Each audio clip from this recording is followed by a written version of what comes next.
You write in the Daily Beast that as a Muslim you go through certain steps of grief. I'd like you to expound on that a little bit. Sure. I mean, the reality is when you hear about any kind of attack in America, and usually it's school shootings or mass shootings, and we don't know the identity of the assailant, I can tell you, with few exceptions, Muslims around the country hope the person who's done this horrible act is not Muslim. That's the first thing. The same thing happened when we saw the first original news from Paris. It was like 15 people or 18 people killed.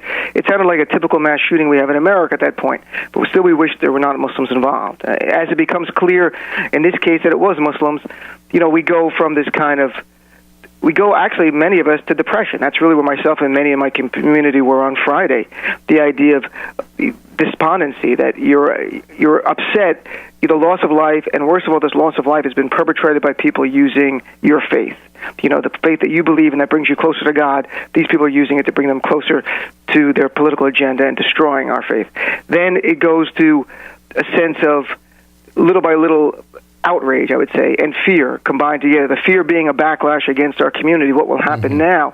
Will there be a spike in hate crimes against Muslim Americans or Muslims in France and Western countries?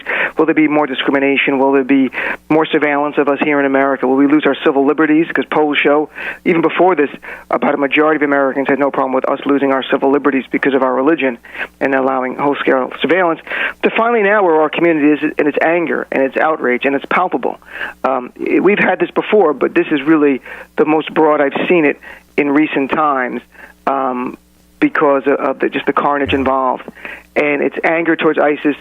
It's, really, people who have never heard curse, Muslims I've never heard curse in my life, have been cursing in emails and text messages and in conversations how angry they are at ISIS.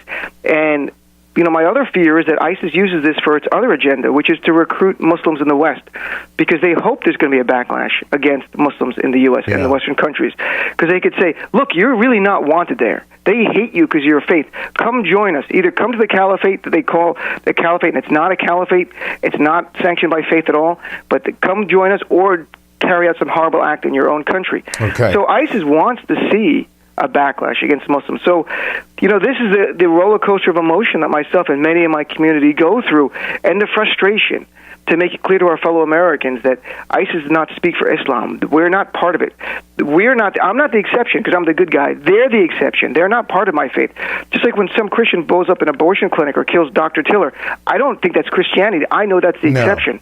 No, we don't have that yet. Yeah, I get that for sure. I think Americans do as well. I just feel like we're going into a new phase, a new effort globally against these jihadists. Dean Obeidallah, good to have you with us here on Ed Schultz News and Commentary. You bet we'll do it again.